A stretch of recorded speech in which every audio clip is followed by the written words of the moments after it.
ప్రకాశం జిల్లా దొనకొండ మండలంలోని దొనకొండ గ్రామ పంచాయతీ పరిధిలో ఉన్న జెడ్పీ హైస్కూల్లో యోగా కార్యక్రమం నిర్వహించారు. ఈ కార్యక్రమంలో మండల స్థాయి అధికారులు, పంచాయతీ అభివృద్ధి అధికారులు, సచివాలయ సిబ్బంది, వివిధ శాఖల అధికారులు, మహిళా పోలీసులు, వెల్ఫేర్ అసిస్టెంట్లు మరియు ప్రజలు పాల్గొన్నారు. ఈ కార్యక్రమాన్ని డిప్యూటీ ఎంపీడీఓలు శ్రీనివాసరావు, రాధాకృష్ణమూర్తి, పంచాయతీ అభివృద్ధి అధికారి పోటు కృష్ణమూర్తి, స్వచ్ఛ భారత్ మండల కోఆర్డినేటర్ రమేష్ ఆధ్వర్యంలో నిర్వహించారు. ఈ సందర్భంగా ఎంపీడీఓ వసంత్ కుమార్ నాయక్ మాట్లాడారు.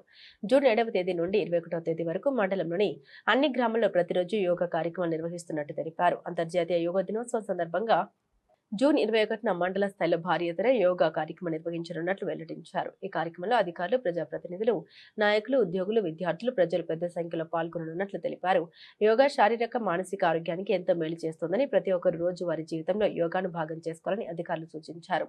ఈ కార్యక్రమంలో వివిధ శాఖల అధికారులు, సచివాలయ సిబ్బంది, గ్రామస్తులు మరియు ఇతర ప్రజాప్రతినిధులు పాల్గొన్నారు.